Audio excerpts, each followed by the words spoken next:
Aitäh, hea juhataja, head kolleegid! Ma vaatan, et minister Taro on juba kannatamatu, ma teen lühidalt. Muidugi tuleb aktsiisi langetada kütustel, elektrienergial.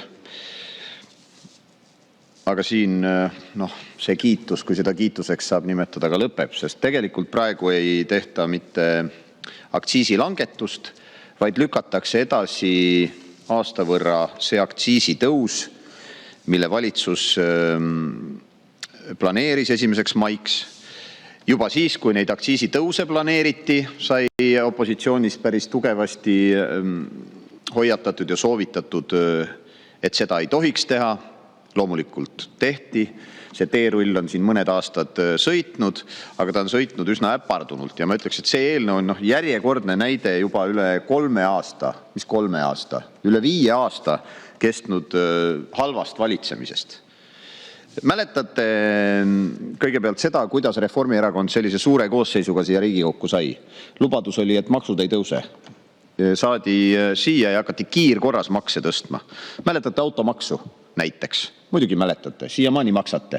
Seda on siin ringi tehtud juba 2-3 korda, sest et vähe sellest, et tehakse halbu asju, neid ei suudeta kvaliteetselt ka teha. Või võib-olla puudubki plaan, et mida teha. Hasartmängumaks, järgmine näide.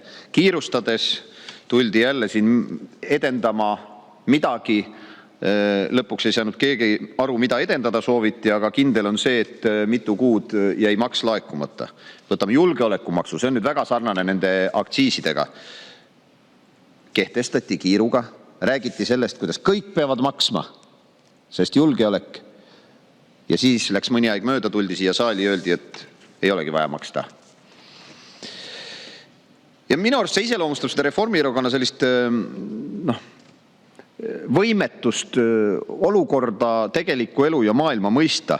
Siin täna rahanduskomisjoni esimees oli puldis ja rääkis, kui küsiti küsimus, et miks ei viida aktsiise miinimumine, siis ta ütles, et riigile peaks natuke raha jääma, et osta kütust riigilaevadele ja veel muudele masinatele. Et kui sa paned nüüd perspektiivi, Anneli, et kui palju läheb kütust ühele helikopterile, siis nendele laevadele ja muudele masinatele, mida riik peab ostma, ja sinna juurde paned selle käibemaksuvõidu, mille valitsus saab seoses sellega, et hinnad nii tõusevad, siis need numbrid on erinevates suurusjärkudes. Nii et tulla siia rääkima, et me ei saa aktsiisi rohkem langetada, sest muidu ei saa laevadele kütust osta, on eksitav, kui siin pehmelt väljenduda. Ja tegelikult see meenutab mulle ka aega, kui oli energiakriis mõned aastad tagasi. Ja siis ka hoiatati Reformierakonda, et kui te midagi ette ei võta, siis järgneb suur inflatsioon ja majanduse konkurentsivõime langus. Ja Reformierakond ütles, et ei võta.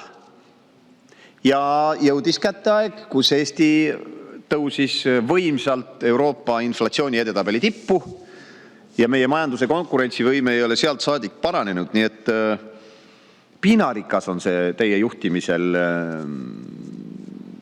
valitsemine inimeste ja ettevõtete jaoks. Nii et minu tegelik üleskutse, mida ma olen siin korduvalt öelnud, et Reformierakond ja Eesti 200 võiksid loobuda riigi juhtimisest, aga ma nii sinisilmne ei ole, et ma arvaks, et nad minu ettepanekut kuulda võtavad.